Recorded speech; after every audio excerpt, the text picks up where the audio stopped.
అభ్యర్థిగా సర్నాల తిరుపతిరావు నామినేషన్ వేశారు. అంతకుముందు భారీ ర్యాలీగా ఆర్డీఓ కార్యాలయానికి చేరుకుని రిటర్నింగ్ అధికారికి నామినేషన్ పత్రాలు అందజేశారు. ఈ నామినేషన్ కార్యక్రమంలో పెద్ద సంఖ్యలో వైసీపీ కార్యకర్తలు పాల్గొన్నారు. బీసీకి జగన్ టికెట్ ఇవ్వటం పట్ల తిరుపతిరావు హర్షం వ్యక్తం చేశారు.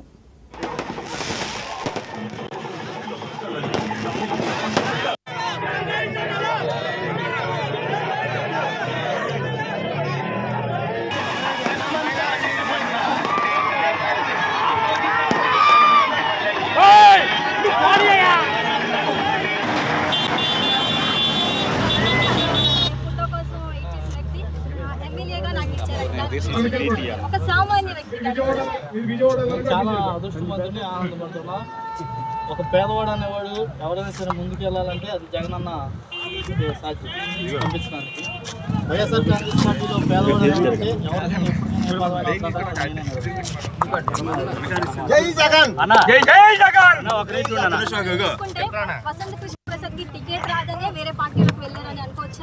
అది నిజమే కదా.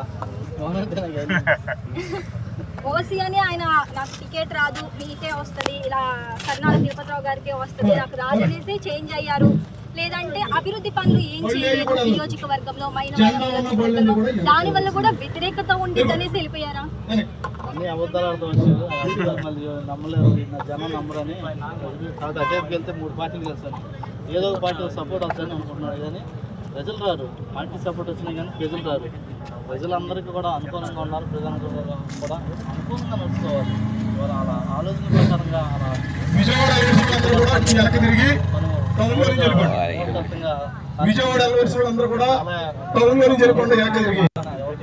చాలా ఫ్రీగా ఉన్నది.